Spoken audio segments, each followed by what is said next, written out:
qui m'amène à la Russie s'appelle Institut français de Moscou, en fait.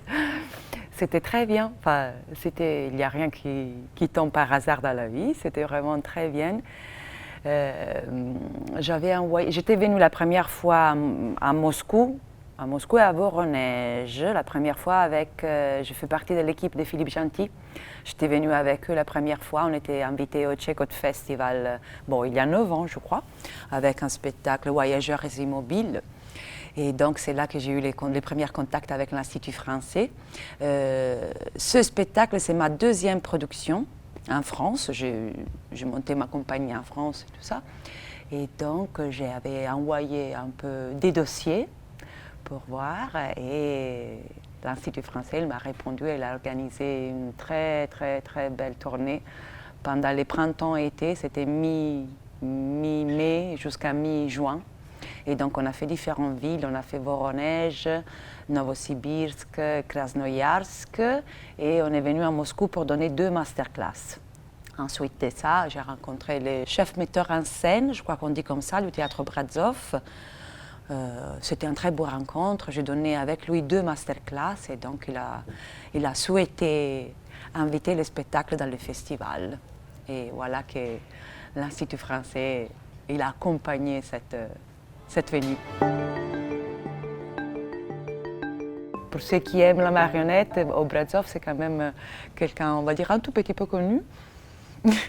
Et quand on était venu avec la compagnie Gentil, on jouait au théâtre, je ne me rappelle pas exactement quel théâtre, on avait l'hôtel pas très loin d'ici. Et donc on s'est dit, non mais attends, on est à côté du théâtre Obrazov, on va taper à la porte. Et c'était chouette, le théâtre il était fermé, mais ils l'ont tout de suite ouverte. On a dit, on fait partie de la compagnie Gentil, ils nous ont ouvert les portes, ils nous ont montré les musées, ils nous ont tout montré. Et donc c'était les premiers contacts avec eux, mais bon, c'est quand même, ça fait partie de l'histoire. La marionnette, je l'avais déjà construite, ça faisait un petit, je pense 1 an, un truc comme ça. J'ai essayé des choses avec elle. Quand je l'ai construite, je ne m'étais pas dit forcément que j'allais parler de ce sujet-là. Mais après, dès que j'ai commencé à les manipuler, tout ça, c'était énorme, c'était ma mamie.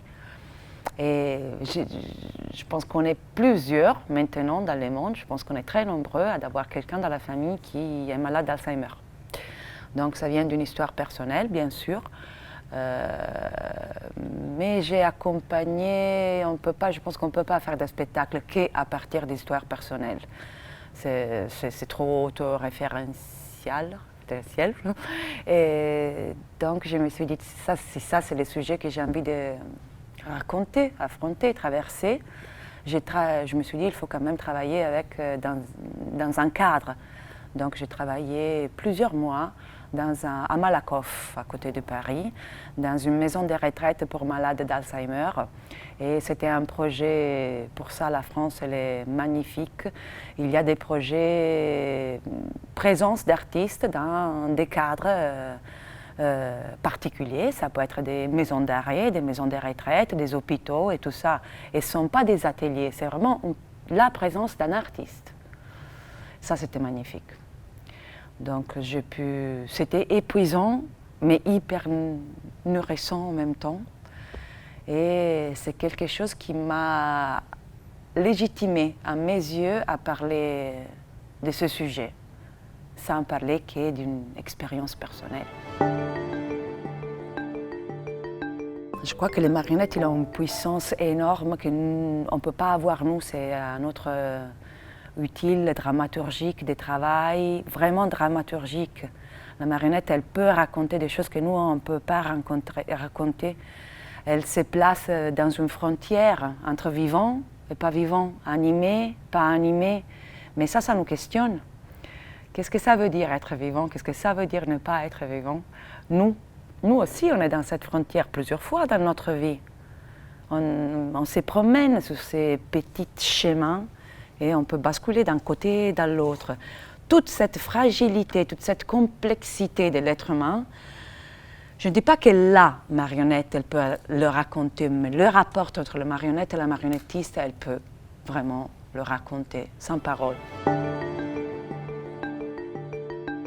Pour le moment, j'aime beaucoup donner des masterclass en Russie. J'aime beaucoup. On va voir qu'est-ce qui se passe. Là, pour le moment, je suis déjà en train de réfléchir à un nouveau spectacle. Ça va être très différent, je pense même techniquement. Même le premier spectacle que j'ai fait, c'était complètement une autre technique des marionnettes. J'aime bien les fabriquer, essayer un peu avec, et après trouver l'outil le plus adapté à ce que j'ai envie de raconter. Le prochain spectacle, je pense que ça va être carrément autre chose, toujours des marionnettes, comédien et marionnettes, c'est là que ça me plaît, cet endroit.